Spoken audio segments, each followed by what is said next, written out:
well illustrated by the story that Gail Geisenhainer tells. We've heard in the selection I read before how she as a lesbian was expecting to be rejected, but found herself accepted. But that is not the end of the story. In the sermon, she goes on to describe a little bump in the road which she soon encounters. Quote, "Please don't think the transition was smooth or swift. These were not imaginary superheroes. These were human beings." And this was the mid-1980s. During the worship service on my second or third Sunday, a woman stood during Joys and Concerns to announce that all homosexuals had AIDS. All homosexuals were deviants who could not be trusted with children, public health, or civil society. All homosexuals should be quarantined, packed off to work camps to provide useful labor for society, and keep their filthy lifestyle and deadly diseases to themselves. As the member spoke, I slowly sat upright in my customary slouch. I tucked in my arms, looked furtively around to see who might be glaring in my direction. And I tried to remember if I parked my car facing in or out in the parking lot. In its journey of covenant, this congregation had just stumbled onto an important crossroad. But as Joys and Concerns unfolded, not one person made reference to the call to quarantine all homosexuals. The pulpit that morning was ably filled by a student from the local seminary.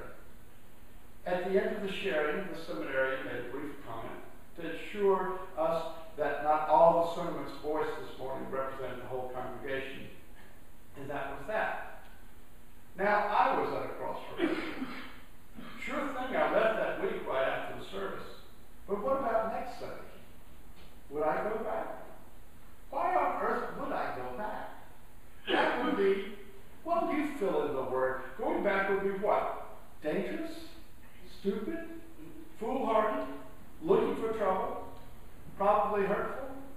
But back I went. I was in the throes of learning my first lessons of being in covenant with the congregation. When we covenant to walk together through all that life brings, it means when things get ugly, we don't walk away. Oh, how we may want to walk away. But our covenants call us to abide and work things through. Unquote. Covenant is what we call the glue that holds us together. But Gail wasn't yet part of that covenant. She had experienced some hospitality from the church, and that made her feel like giving it another try. But it was a specific, very small act that actually turned it for her. Let her describe how she felt as she left the church that Sunday. The woman spoke about the, quote, homosexuals. At the time, what I remember most is the sensation of holding my breath as I hurried out during the postludes. I ducked my head, avoided eye contact, spoke to no one, as though the shame were mine. There was a man in the foyer between me and the exit door. I quickly glanced up to his face, silently pleading for him to let me pass without more pain. He smiled, held the door open gently for me. Speaking softly, he said, "See you next week." My hand snapped up. "Excuse me?" I muttered. Surely I had not heard him correctly. He gently repeated, "See you next week."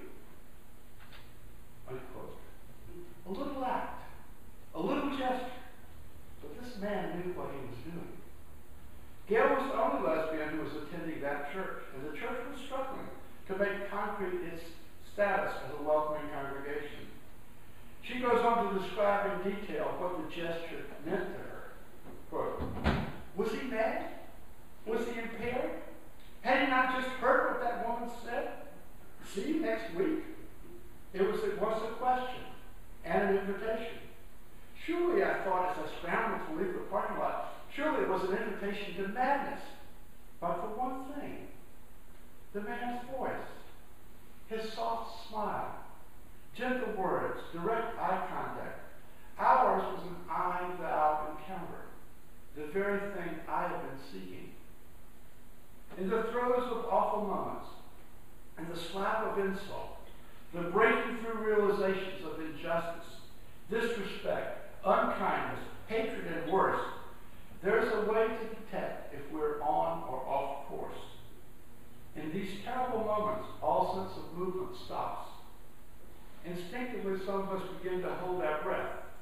We've become hyper alert to details, the sense of other, and our sense of apartness. And then the fellow at the door said, "See you next week." And once a question and an invitation. And once an acceptance of the reality I might not come back. "See you next week." I exhale the salvific power of breathing. My first lesson on the beloved community, where we walk together through all that life brings, just enough to keep us in motion, to keep us in conversation. Unquote. That little gesture of that man kept Gail in that relationship with that church, and she has gone on to become one of our most powerful and eloquent ministers, serving churches in Vero Beach, Florida, and now in Ann Arbor, Michigan. Come, come, whoever you are, wanderer, worshiper, come, let us share the road a while. Let us walk together in this pilgrimage of life. Let us get to know one another, to see the divine spark in each other. If we are serious about this invitation, it will take us out of our comfort zone. Here are some New Year's resolutions I'd like you to consider. Let us resolve to think about what it means to be a truly open community versus a clubhouse where it's assumed that everyone knows everyone else. Let us resolve to wear our name tags. When we use the microphone and talk back, let us resolve to say our names distinctly. When we see someone we don't recognize, instead of avoiding them, let us resolve to make a beeline for them at social hour. Let us resolve to try to get to know a few more people each week, to remember their names, to welcome them. What, after all, are we here for? We're here to build the beloved community. We're here to be in relation. Will Rogers said there were no strangers in his life, only friends he hadn't met yet. In this new year, let us resolve, let us commit ourselves to practice hospitality in ways large and small, all the time, in our church life and in life outside the church. Come, come, whoever you are. Come yet again